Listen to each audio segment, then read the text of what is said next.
കോരിച്ചൊരിയുന്ന മഞ്ഞിൽ നിന്നും ദിലിജാൻ ടണലിൽ കയറുന്നതോടെയാണ് നമ്മുടെ യാത്ര കഴിഞ്ഞ തവണ അവസാനിച്ചത്. മലകൾ തുരന്നുണ്ടാക്കിയ ഈ പാത അർമേനിയയിലെ പ്രശസ്തമായ ദിലിജാൻ ടണലാണ്. ഇത് അർമേനിയയിലെ നോർത്ത് സൗത്ത് ഭാഗങ്ങളെ ബന്ധിപ്പിക്കുന്ന ഒന്നാണ്.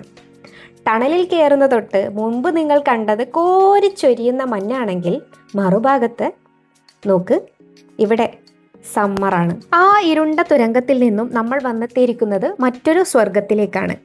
കണ്ണു ചിമ്മുന്ന വേഗത്തിൽ കാലാവസ്ഥയും ഭൂപ്രകൃതിയും എങ്ങനെ മാറുന്നു എന്നതിൻ്റെ ഏറ്റവും വലിയ ഉദാഹരണമാണിത്.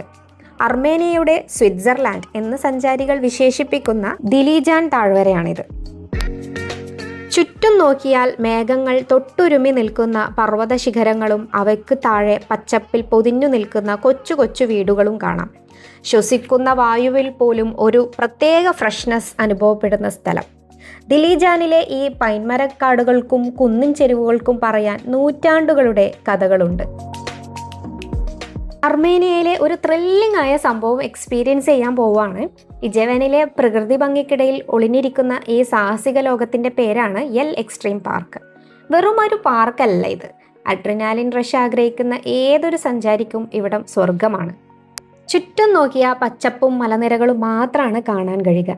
ഈ പ്രകൃതിയുടെ ശാന്തതയെ ഭേദിച്ചുകൊണ്ടാണ് നമ്മൾ ഇന്ന് ഇവിടുത്തെ സാഹസികതകൾ പരീക്ഷിക്കാൻ പോകുന്നത്. ഇവിടുത്തെ ഏറ്റവും വലിയ ആകർഷണം ഇവിടുത്തെ സിപ്പ് ലൈനുകളാണ്. അഗാധമായ താഴ്വരകൾക്ക് മുകളിലൂടെ പക്ഷികളെ പോലെ പറന്നുയരുമ്പോൾ ലഭിക്കുന്ന ആ ഒരു അനുഭവം അത് വാക്കുകൾക്കും അപ്പുറമാണ്. ജീവിതത്തിൽ ആദ്യമായി ചെയ്യുന്ന പല കാര്യങ്ങളും നമുക്ക് എന്നും ഒരു ആവേശം തന്നെയാണ്. ഇതാ എൻ്റെ ലൈഫിലെ ആദ്യത്തെ സിപ്പ് ലൈൻ അനുഭവത്തിനായി ഞാൻ തയ്യാറെടുക്കുകയാണ്. ഹെൽമറ്റും സേഫ്റ്റി ഗിയറും ഒക്കെ ധരിച്ച് ഈ മലമുകളിൽ നിൽക്കുമ്പോൾ മനസ്സിൽ അല്പം പേടിയുണ്ടെങ്കിലും മുന്നിലുള്ള കാഴ്ചകൾ നൽകുന്ന ആവേശം അതിലും വലുതാണ്.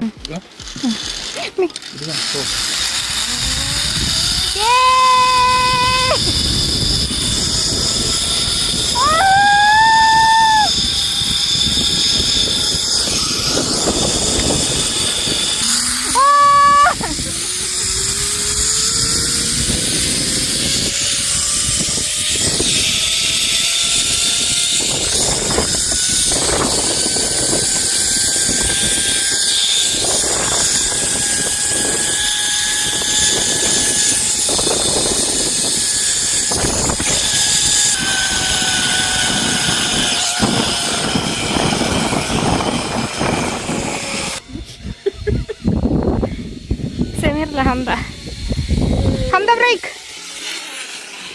സ്ലോ. അല്ലു ആണ് ഞങ്ങളെക്കാളൊക്കെ ആദ്യം റെഡിയായി സിപ്പ് ലൈനിൽ കയറിയത്. എനിക്ക് ആദ്യം ഒരു പേടി ഉണ്ടായിരുന്നെങ്കിലും പിന്നീട് മാറി. ഈ ഒരു ആഴത്തിന് മുകളിലൂടെയാണ് നമ്മൾ സിപ്പ് ലൈനിൽ പറന്നു പോകുന്നത്. താഴെ നോക്കിയാൽ കിലോമീറ്ററുകളോളം പരന്നു കിടക്കുന്ന അഗാധമായ താഴ്വരയാണ്. ഇവിടെ മൊത്തത്തിൽ 5 സിപ്പ് ലൈനുകളാണ് ഉള്ളത്. നമ്മൾ 3 എണ്ണത്തിലാണ് കയറിയിട്ടുള്ളത്. വീഡിയോയിൽ കാണുമ്പോൾ നിങ്ങൾ ഒന്നാണെന്ന് വിചാരിക്കും. ആദ്യം ഒന്നിൽ കയറി കാട്ടിലൂടെ ഹൈക്ക് ചെയ്ത് മുകളിൽ കയറി അടുത്തതിൽ കയറണം. പിന്നെ ഹൈക്ക് ചെയ്ത് അങ്ങനെ അടുത്തതിൽ, അങ്ങനെയാണ് ഓരോ സിപ്പ് ലൈനിലും കയറുന്നത്. ഹൈക്ക് ചെയ്ത് ദാഹിച്ച് തൊണ്ട വരണ്ട് ഇടക്ക് കാട്ടുപന്നി വരുമോ എന്നുള്ള പേടിയും കൂടെ ഉണ്ടായിരുന്നു. ആ വരുന്നത് ഞാനാണ്. എനിക്ക് ആദ്യം നല്ല പേടിയായിരുന്നു. സേഫ്റ്റി ഗിയറൊക്കെ ഇട്ടെങ്കിലും മനസ്സിൽ ഞാൻ ചെയ്യില്ല എന്നായിരുന്നു. പക്ഷെ പേടി കാരണം മാറ്റിവെച്ച് ചെയ്തില്ലെങ്കിൽ വലിയ നഷ്ടമാവുമായിരുന്നു.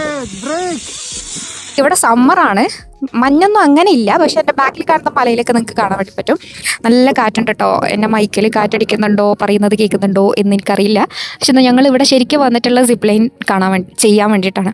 അപ്പോൾ സിപ്പ് ലൈനൊക്കെ കേട്ടപ്പോൾ എനിക്ക് ഭയങ്കര പേടിയായിരുന്നു. ഇവിടെ കാറ്റടിക്കുന്നത് ഇങ്ങനെ തിരിഞ്ഞിക്കാം. സിപ്പ് ലൈൻ അടിപൊളി. സിപ്പ് ലൈൻ ആയിട്ട് ഭയങ്കര പേടിയായിരുന്നേ.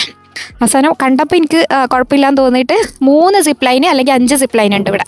അങ്ങനെ 3 സിപ്പ് ലൈൻ ഞങ്ങൾ ചെയ്തു.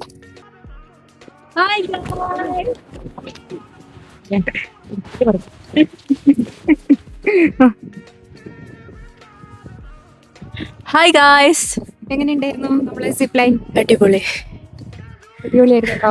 നമ്മള് ചെയ്തിട്ടില്ലെങ്കിൽ ഭയങ്കര നഷ്ടമാവുമായിരുന്നു. ഞാൻ ഓരോ പ്രാവശ്യം നടക്കുമ്പോഴും പേടിയാവോ, ചെയ്യണം ഞാൻ അവിടെ എത്തുന്ന വരെ ചെയ്യൂലെന്നായിരുന്നു എൻ്റെ മൈൻഡില്. പക്ഷെ അടിപൊളിയാണ്. ഇനി നമുക്ക് എവിടെയും പോവാം. ആകാശത്തിലൂടെയുള്ള ആ പറക്കൽ കഴിഞ്ഞ് താഴെ എത്തുമ്പോൾ നമ്മെ കാത്തിരിക്കുന്നത് തണുത്തുറഞ്ഞ് ശാന്തമായ ഒരു പ്രകൃതിയാണ്. ഒരു വശത്ത് അഡ്രിനാലിൻ ഇരട്ടിക്കുന്ന സാഹസികതയാണെങ്കിൽ മറുവശത്ത് മനസ്സിന് കുളിർമ നൽകുന്ന കാഴ്ചയും. സാഹസികതകൾക്കും കാഴ്ചകൾക്കും അപ്പുറം ഓരോ യാത്രയെയും അവിസ്മരണീയമാക്കുന്നത് കൂടെയുള്ളവരാണ്. അർമേനിയൻ മലനിരകളിലൂടെയുള്ള ഈ യാത്രയിൽ ബസ്സിനുള്ളിലെ ഈ നിമിഷങ്ങൾ ശരിക്കും ആഘോഷമായിരുന്നു. ആവേശത്തോടെ കൈയടിച്ചും പാട്ടുപാടിയും ആരിഫും കൂടെയുള്ളവരും ബസ്സിനുള്ളിലെ അന്തരീക്ഷം തന്നെ മാറ്റിമറിച്ചു. യാത്രകൾ എപ്പോഴും ഇങ്ങനെയാണ്. ഒരു വശത്ത് ഇരുളടഞ്ഞ തുരങ്കങ്ങളാണെങ്കിൽ മറുവശത്ത് നമ്മെ കാത്തിരിക്കുന്നത് വർണ്ണാഭമായ കാഴ്ചകളായിരിക്കും. ആ നീളമേറിയ ദിലീജാൻ ടണലിൻ്റെ ഇരുളിലൂടെ നമ്മൾ യാത്ര ചെയ്യുമ്പോൾ മറുവശത്ത് ഇത്രയും മനോഹരമായ ഒരു സായാഹ്നം നമ്മളെ വരവേൽക്കുമെന്ന് കരുതിയതേയില്ല. നോക്ക്, അസ്തമയ സൂര്യൻ്റെ സ്വർണ്ണരശ്മികളേറ്റ് തിളങ്ങുന്ന ഈ തടാകം, പർവ്വതനിരകൾക്ക് പിന്നിലേക്ക് സൂര്യൻ മെല്ലെ മറയുമ്പോൾ പ്രകൃതി ഒരുക്കുന്ന ആ വിസ്മയം വാക്കുകൾക്കും അപ്പുറമാണ്. അർമേനിയയിലെ തണുത്ത കാറ്റും ഈ തടാകത്തിലെ തണുത്തുറഞ്ഞ വെള്ളവും ആകാശത്തിലെ നിറഭേദങ്ങളും ചേർന്ന് മനസ്സിന് നൽകുന്ന ഒരു സുഖമുണ്ട്. ഒരു വലിയ സാഹസികതയ്ക്ക് ശേഷം ലഭിക്കുന്ന ഈ നിശബ്ദതയാണ് ഏതൊരു സഞ്ചാരിയും ആഗ്രഹിക്കുന്നത്. ഇരുളിൽ നിന്നും വെളിച്ചത്തിലേക്കും ശബ്ദകോലാഹലങ്ങളിൽ നിന്നും പ്രകൃതിയുടെ സംഗീതത്തിലേക്കുമുള്ള മാറ്റം, ഇത് തന്നെയാണ് അർമേനിയ നമുക്ക് നൽകുന്ന ഏറ്റവും വലിയ സമ്മാനം.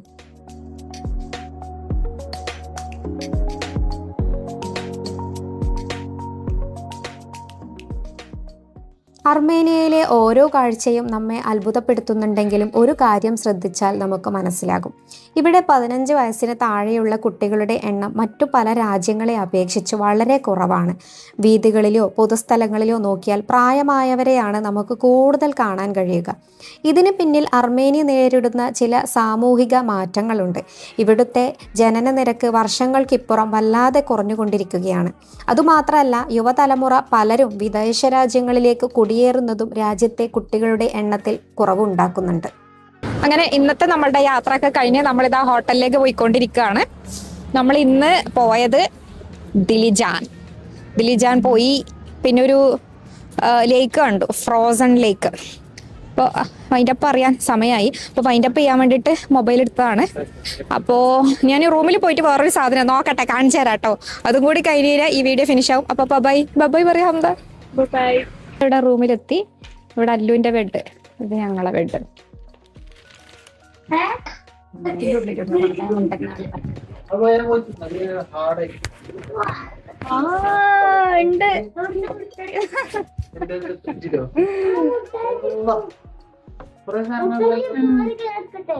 അർമേനിയ ആയതുകൊണ്ട് തന്നെ ഇതൊക്കെ എന്തൊക്കെയാണെന്ന് ഞാൻ വിവരിക്കേണ്ട ആവശ്യമില്ലല്ലോ. ഈ ആരിഫ് എടുക്കുന്ന സാധനമാണ് അർമേനിയൻ്റെ സ്വയംഭൻ സാധനം എന്ന് പറയുന്ന അററാത്ത്.